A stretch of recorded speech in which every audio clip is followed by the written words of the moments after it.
네, 오늘 두 번째 시그널 픽은 정말 오랜만에 모시는 분입니다. 박상용 변호사 모시고 잠깐 얘기 나눠보도록 하겠습니다. 어서 오세요. 예, 안녕하세요. 저희가 모신 게 드루킹 특검의 특검보로 활동하셔서 특검 얘기 좀 여쭈려고 했는데 실제로 특검보로 활동하신 이후로는 방송도 거의 안 하신 것 같고요.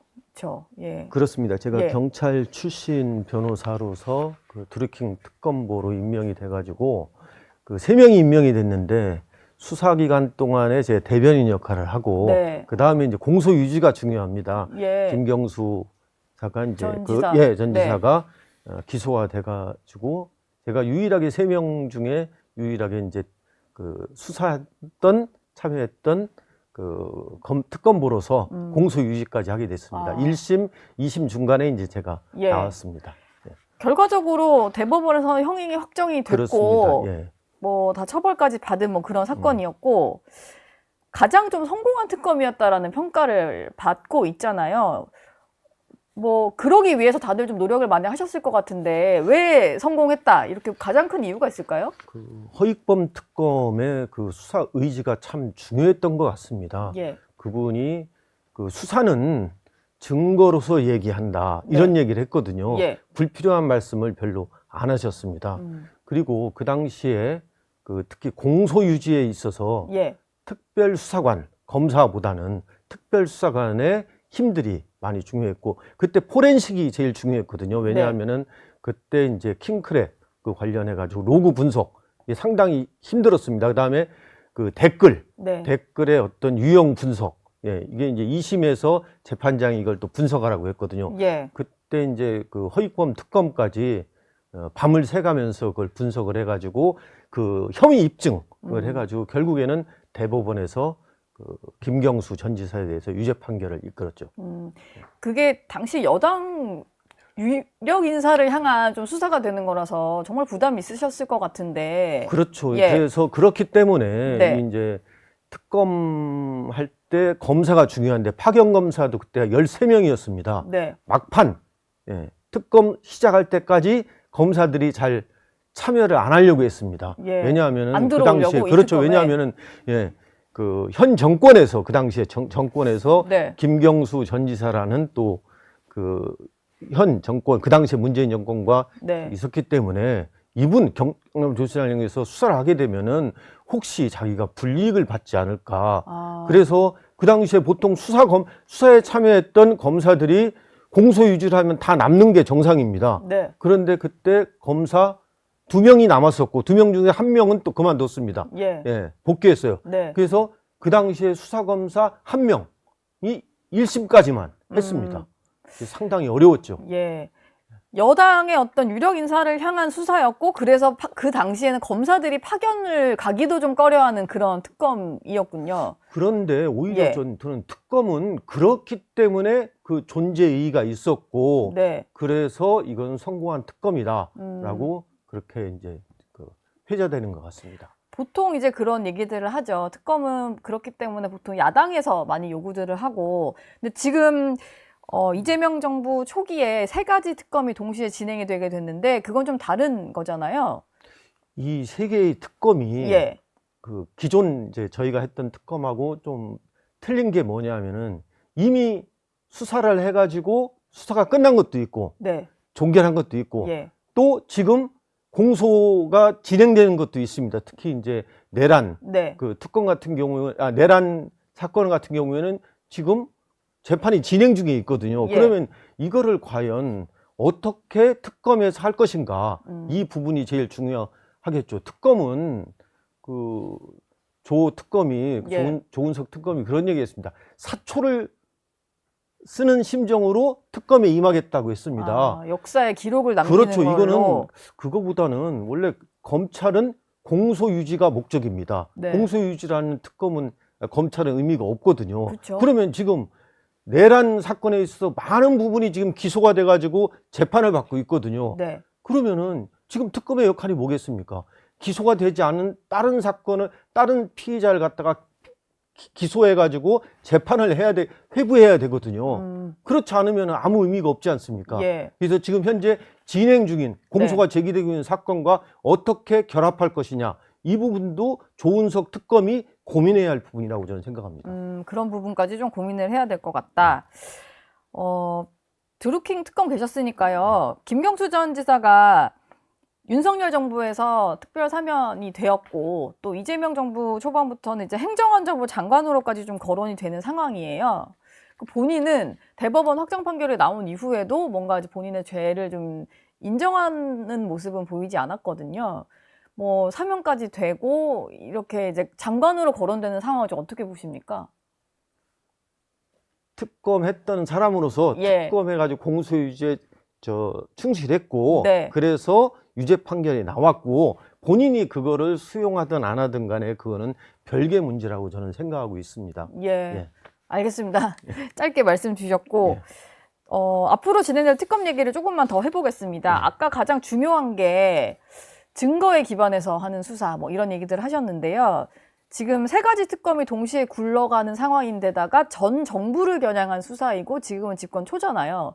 그러다 보면 본인들도 모르게 점점 약간 경쟁적으로 수사를 하게 되지 않을까라는 생각이 좀 드는데 어떻게 생각하세요? 기록 검토부터 제일 중요합니다.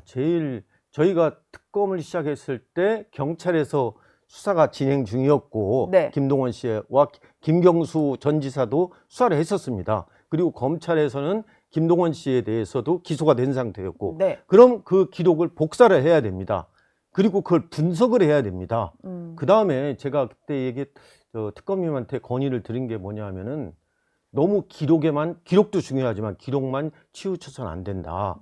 이 수사했던 사람들하고 좀 대화도 좀 해야 한다. 예. 예. 왜냐하면은 지금 많은 부분이 수사를 했었습니다. 네. 그 사람들이 수사했을 때 뭐가 좀 아쉬웠는지 이 부분은 좀 수사가 미흡했으니까 이 부분은 좀 특검에서 좀 밝혀졌으면 좋겠다. 이런 부분도 있거든요. 예. 그 다음에 이 검찰이 제일 문제가 뭐냐면은 네. 엄청 중요한 현장을 잘 안 본다는 겁니다. 네. 제가 드루킹 특검을 했을 때 허익범 특검님한테 얘기한 게 있습니다. 현장이 제일 중요합니다. 그럼 그 현장이 뭐겠습니까? 그 당시에 킹크랩을 만들었던 네. 그리고 시연을 했던 그 장소. 예, 그 장소에 가가지고 확인을 해야 되고 마지막에는 현장 검증과 재현이 중요하다고 했습니다. 네. 그래서 지금 검사들이 많이 파견되겠지만은 예. 너무 기록에만 치우쳐서는 안 된다.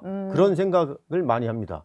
기존의 수사팀과도 좀 소통을 해보고 무조건 기존의 수사는 잘못됐다 뭐 이럴 게 아니고 좀 소통이 필요하다 이렇게 보시는군요. 내란 사건인 경우에는 경찰도 했고 공수처도 했고 검찰도 했고 많이 했습니다. 네. 어떻게 보면 수사가 중복되고 그런 네. 경우가 있을 수 있습니다. 네. 그 사람들이 또 시간이 촉박해서 수사를 한 경우가 있어요. 예. 수사 담당자하고 얘기해 보면은 이 부분이 좀 아쉬웠습니다. 이 부분을 좀 해주고 싶습니다. 이런 얘기도 많이 합니다. 그래서 그 부분에 네. 대해서 좀 듣는 수사를 좀 해야 된다. 이렇게 예. 생각합니다.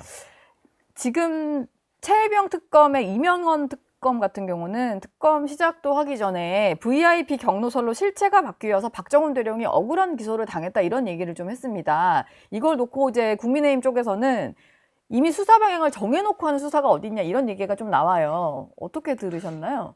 이 사건은 예. 애초에 공수처에서 많이 수사를 했어요. 예. 그리고 관계자들이 얘기를 했습니다. 근데 공수처에서 작년 8월 달 이후부터는 조사를 잘 안 했던 것 같아요. 네. 그래서 이 부분을 과연 이명현 특검이 어떻게 할 것인가 공수처 수사 자체도 의혹을 갖고 있거든요. 예. 지금 이 최상병 특검인 경우에는 왜 최상병 수사에 압력을 가했냐, 외압이 뭐냐, 이게 가장 큰 핵심이거든요. 예. 그러면은 이제 위에서부터 이걸 어떻게 밝히겠냐는 거죠. 이거를 공수처하고 같이 협의를 한다. 근데 지금 공수처 자체도 네. 작년 8월 달 이후부터는 거의 수사를 안 해왔습니다. 네. 예, 그래서 이 부분, 그 다음에 이 외압이라고 하는데 그러면 이 외압의 법리를 어떻게 할 것이냐. 그리고 검찰 또한 업무상 과실치사로 기소를 안 했어요. 한 사람도 기소 안 했어요. 네. 이게 경북지방청에서 수사하다가 검찰로 갔습니다. 네. 대구지검에서 한 차례 부르더니 거의 안 했습니다. 그럼 왜 이렇게 수사가 지지부진하게 되었느냐. 이 부분은 수사 관계자를 통해서 박정훈 지금 대령의 변호사를 통해서 만나는 것보다는 예. 수사 관계자를 통해서 한번 얘기도 들어보고 소통하는 것이 가장 중요하지 않나 그렇게 생각합니다. 수사 관계자를 통해서 예.